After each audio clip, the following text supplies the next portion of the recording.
right, ladies, I think we are okay. I think we are live now. Okay, so welcome back for another Wellbeing Wednesday. At this point in the year, many of us, parents, teachers, people in the community, we're finding our rhythm with the new school year. And this makes it a perfect time to check in on our emotional wellness and prevent burnout, as well as maintain that positive flow. So today, I'm really excited to introduce our incredible guests, Anna Johnson and Grayson Craig from SALT Counseling in Greenbrier. I'm going to let them tell you just a little bit about themselves. Hey, I'm going to go first. Hey, everybody. My name is Grayson Craig, and I am a therapist here at SALT. A little bit about me. I am born and raised in Louisiana, live in Arkansas now in Conway. And I've been at SALT for a little over a year. I got my master's in counseling at New Orleans Baptist Theological Seminary. And I'm going to share, too, a couple of the services that we offer here at SALT, just so everybody can know. So we will see children as young as 6 years old, and then we also see individuals and couples and do family sessions as well. We have therapists who are trained in different trauma modalities. We provide pre and postnatal depression counseling, and we offer faith integrated counseling here at SALT, and then also see clients for things like anxiety and depression. So that's just a little bit about us and about me. Yeah. What? It's my turn. Yeah. Well, I'm Anna Johnson. I grew up in North Georgia. I attended for grad school Harding University. I've lived a little bit of everywhere, several different states. Let's see. I joined. I am a licensed associate counselor and a licensed associate marriage and family therapist as well. I joined the team here at SALT about a year ago, and I was just going to tell you really quick about where we got the name SALT. It's a lot of people ask because they say, well, what does that mean? And so it's based on a biblical metaphor of, in the book of Matthew, it says, you are the salt of the earth, but if the salt loses its flavor, how shall it be seasoned? Is it then good for nothing but to be thrown out and trampled underfoot? So like we understand that salt is this, we've heard other sayings like salt of the earth or worth their weight in salt, right? So goodness and honesty and integrity are kind of those characteristics that we think about when we think of salt. And so here, our worldview is that all people are valuable, and we want all people to have the opportunity to have those characteristics and build those in their lives. And we want to help them, if they've lost hope, to restore the hope and just like overall enhance their quality of life. And as I was looking over our topic for today, I thought, wow, what a great integration of talking about losing your saltiness, burnout, and how that can be restored and renewed so that we can be that vibrant person again, right? Yes. Oh my goodness. Thank you so much for all of the information about your backgrounds and where you guys are from and the things that you do, the things that you offer at SALT. I absolutely love the background for how you guys got the name. It is really inspiring. And also, I also love that it's so welcoming as well. You can tell that you are very welcoming, and anyone who is interested in counseling or anything at SALT for any type of support would feel very welcome in that space. So thank you so much for offering that information up to us and our guest. So let's go ahead and get started. So we're going to talk about burnout and some different emotional wellness things. And so let's just start with, what exactly is burnout? What would you guys describe as burnout? Okay, so I wanted to kind of look at the definitions that you can find online of what burnout is, but then also integrate how do I see this practically in the counseling room. So quick and easy definition, okay, nothing crazy. I put burnout is an inability to complete tasks in a sustainable way due to mental, physical, and or emotional exhaustion.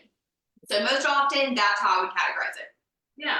And I think like the practicality of like maybe what that feels like is like the constant feelings of being in a hurry, constantly being busy, maybe even some accusing kind of thoughts, lots of fears, being quickly angered, physical fatigue, just losing out, a lack of like joy or inner calmness in all areas of life, not just one. Yes. Oh my goodness. Thank you. Fantastic examples.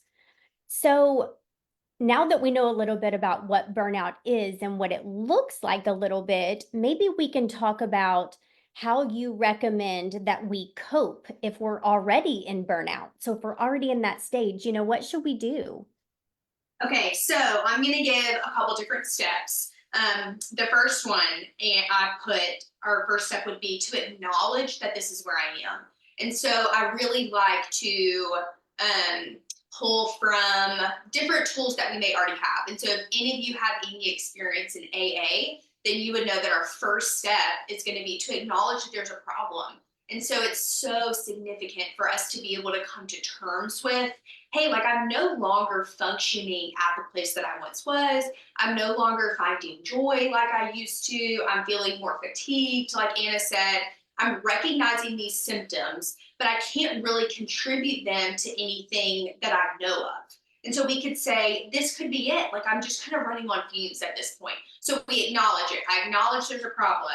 And then our second step, recognize the importance of prioritizing yourself. And so an analogy I will use all the time in the counseling room is if you've ever flown on an airplane before and are going over all of the procedures, in the beginning, the flight attendant says, if there starts to become the oxygen issue, I don't know enough to know what that would be, but the oxygen in the cabin, the air masks, the oxygen masks are going to drop down. And if you have a child with you, you have to put your air mask on, then you put the child's on. Okay. So we cannot, as people, operate under the assumption that I can continue to run on fumes and care for other people or do my job well. Right. And so if I notice this is where I am, I've acknowledged it, I then have to be able to say, how can I prioritize my own needs in this and be willing to make the changes? I love an analogy, y'all. So I'll also say burnout is kind of like a toothache. You've ever had a toothache, it does not go away on its own. It only gets worse. And so kind of that same thing with the fumes is we're not going to be able to continue functioning in the same way and think, oh, this will just get better on its own. I just need to give it some time. We have to be able to make changes. And so we're acknowledging it and we're prioritizing ourselves, starting to do the things we need to do to get out of that burnout place. Yeah. And being in that place of burnout usually looks like it's usually predicated by we're already fighting a lot of battles, often alone, serving long hours, many days and weeks and months and years combined, with just a lack of visual or measurable results sometimes, because lots of people work in places that there are not those measurable results or even seeable. We just have to trust. Yeah. And so that can be very hard and feel very draining, right? And so therefore there becomes this need to recognize that we didn't get here overnight. Like this didn't happen this week or last week. This is like a long-term path that got us to where we are. And so it's just not about, oh, I'm going to get a good night's sleep. Right. It's about having to have like physical, mental, emotional, spiritual rest that's just all encompassing for us to really begin then to have these feelings of being recharged, Right. and being able to continue on in life doing the things that bring us joy and that give us that inner calmness, then that enable us to go out and be the people that we are called to be, right? Right. Yeah. So, first of all, again, love an analogy. Same thing. I think it makes us all so relatable and it gives us the opportunity to think of ourselves in particular situations. So thank you for that. I also love how you both, basically guided us fantastically into the next question. So how would you prevent burnout in small, sustainable ways? What are your your recommendations for that?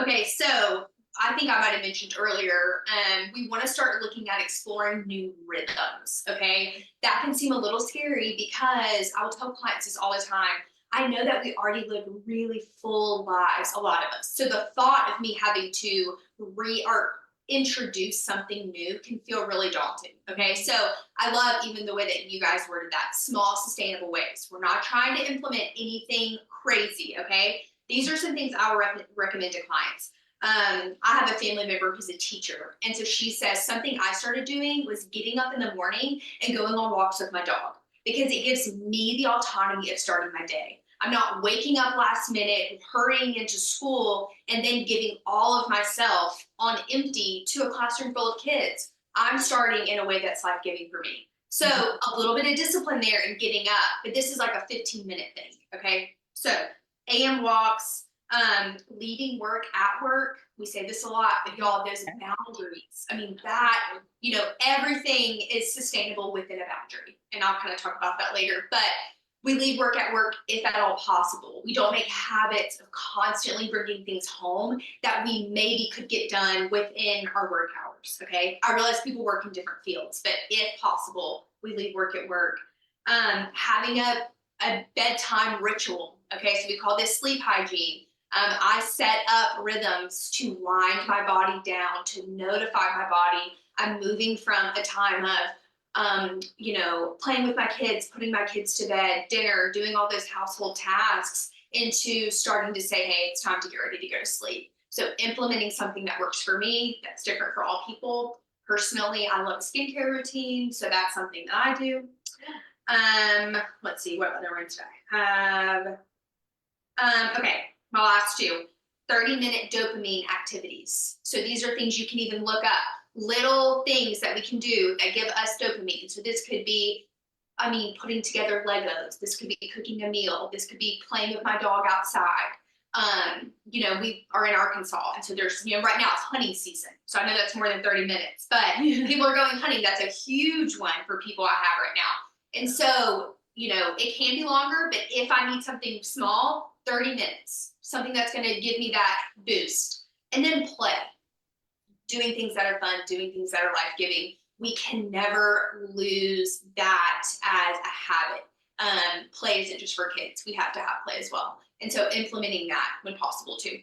And so, okay, those are we're gonna explore new rhythms. And then I talked about the boundaries. And so all things within boundaries. I think of it like a little fence, and I have to kind of fence in the rhythms that I'm going to be creating, and kind of fence in leaving my work at home, fence in when I put my kids to bed at night, then I'm going to do things that I can do for me. And so, working really, really hard to maintain those if at all possible.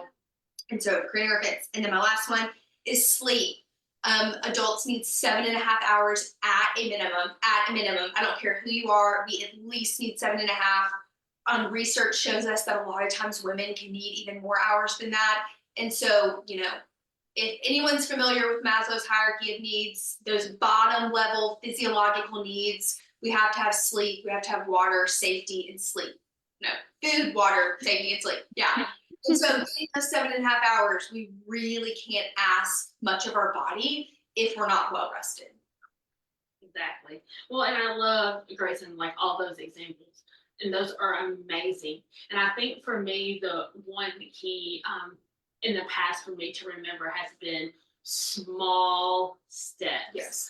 Like it can be once you get to this place of recognizing, like, okay, like I'm here, I'm burned out. Like you kind of admit that to yourself, which can be a hard process to go through, because it's saying, I found myself here.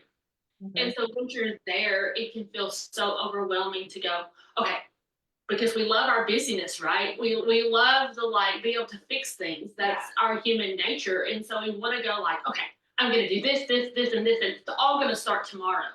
Well, and that doesn't help. It just becomes like a new busy thing. Yeah, right, it's an impossible task. Exactly. Right? And so I always find myself encouraging people and also repeating to myself, slow and steady wins the race, right? And I say other things like, how do you eat an elephant? One bite at a time. So it just has to be like these things that we can build into our heads, like even the sayings, even as silly as they sound, like Rome wasn't conquered in a day, like just to kind of trigger these thoughts of, okay, I'm going to pick something. Yes. And I'm going to do one thing new. And I'm going to do that for a while. And I'm going to be kind to myself. Mm-hmm. And I'm going to incorporate that and then see how enjoyable and life-giving that is. And then it'll let me move on.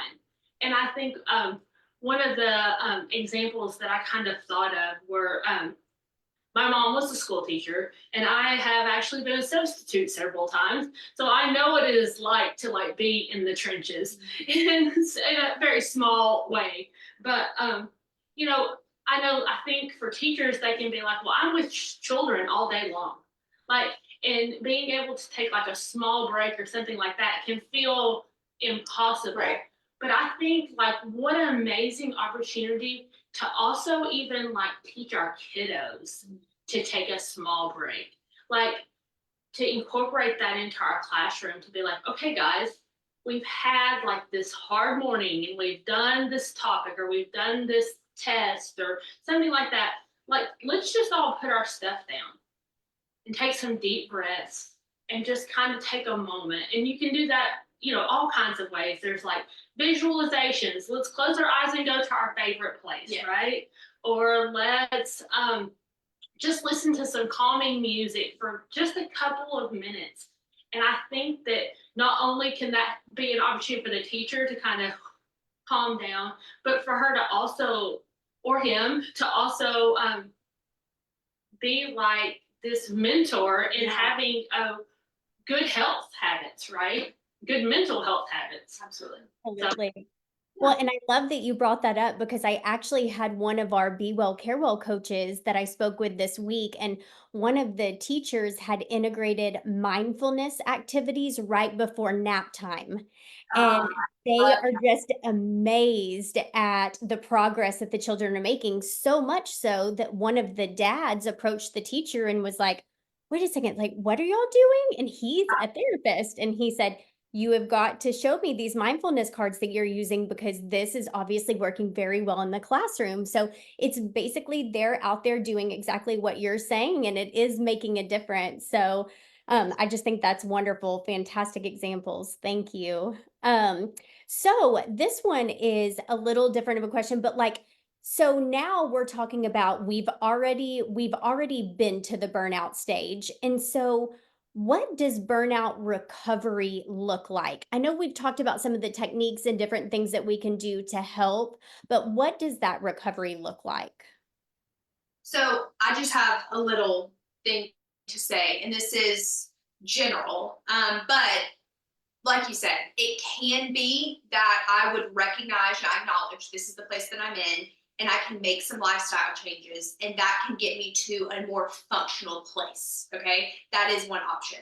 Another option is, though, that this could be an indicator that I may need to seek out professional help. I may need to make some more drastic changes. I may not have the skills that I need, and so we always want to factor in, there are so many things that can be done for significant mental health issues and for burnout especially, that you may just need to go to a professional and have one-on-one help with.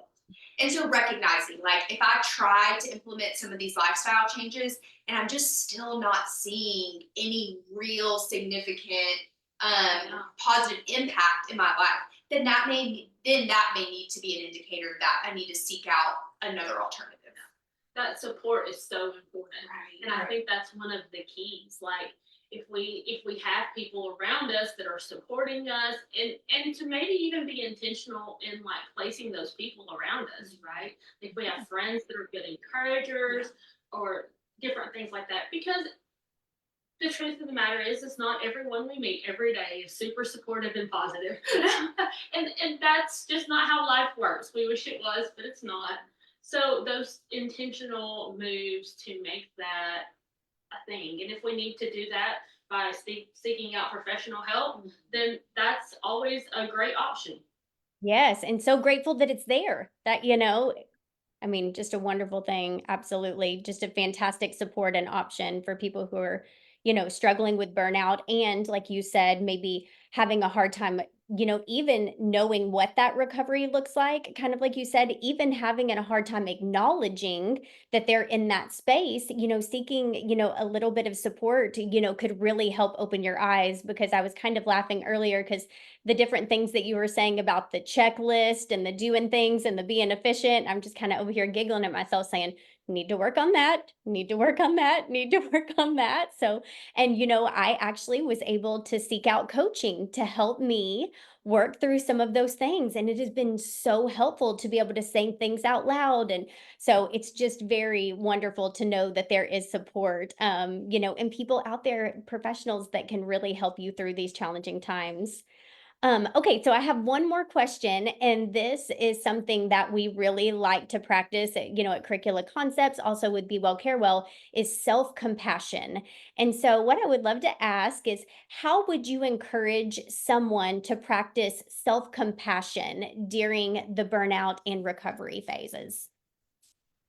So what I will say is burnout indicates a passion so often for work that you do. It can indicate things like you having a strong work ethic, you demonstrating selflessness, a strength, mental fortitude, and all of these qualities. Because of my faith background, I believe that these are gifts that the Lord has given us. And so, if we are people that have these God-given talents and gifts, then that is something to celebrate in, right? And so, this is not something to say, oh, I love my job and I want to do really well in my job and I'm working really hard, so I'm bad for that because I don't always keep it inside my fence, right? So we want to look at these things as things to be, as qualities and traits to be grateful for, but again, to recognize that we want to keep them within a boundary. And so I can't always be giving, right? I got to put my mask on. I can't always be selfless without fueling myself. And so by, you know, getting to this place where we would say, I may either be in burnout or I may be really close. By starting to implement these changes, that is going to allow us to do the things that we love to do well and sustainably. And so, anyone watching, like, I want you to see this as not something to, like you said, beat yourself up over, or be disappointed in yourself by, or think you're defective or you're wrong for getting here, but how awesome that you are someone that has really fabulous qualities and you're trying to do something to the most of your ability. And so just being gentle on yourself, and doing what you have to do to care for yourself and continue in doing your work and your job well. Absolutely. And I think I kind of want to circle back to like the question before about, what does it look like? And just to say that, we are people who like timelines. We like to put time limits on ourselves. And recovering from burnout is just not one of those that is like that. It kind of depends on how long you've been there. It can take, I have read that it can take anywhere from a few months to several years. And I don't say that to be kind of doom and gloom, but to say, be kind to yourself, right? And like one of the ways you can do that is don't condemn yourself. Monitor your thoughts and your feelings. Like, kind of take captive those thoughts that come into your mind and say, okay, is that a positive thought or a negative thought? Like, what am I going to believe? Let's believe the positive and throw the other one out. And then also, I love this. Be as kind to yourself as you would be to a loved one that was suffering. Yeah. And I think that's important to remember. Like, would I be that hard on my child or my best friend or, someone, or my mother, someone I love dearly? Would I be that hard on them? Would I say these things to them? Well, probably not. So why would I say those things to me? Yeah. I love that example. We had a team member who presented this past week, and she actually held up a mirror and looked at herself, and she said, "So you're saying these things to yourself?" And I just thought that was so inspiring and just such a great visual, just to remind us of that grace. So ladies, is there anything else that you guys want to share? We are just so grateful that you spent this time with us and shared all of your insights. You have anything? Yeah, I think so. Thank you for having us. We really enjoyed it. Well, we appreciate you guys so much. Thank you again for all of your time, and thank you to everyone that joined us today. Just a reminder, please like and follow us on Curricula Concepts Facebook page, Instagram, because we don't want you to miss anything. This has been another Wellbeing Wednesday, and we are so incredibly grateful that you joined us, and we will see you next month. Thanks so much. Bye-bye.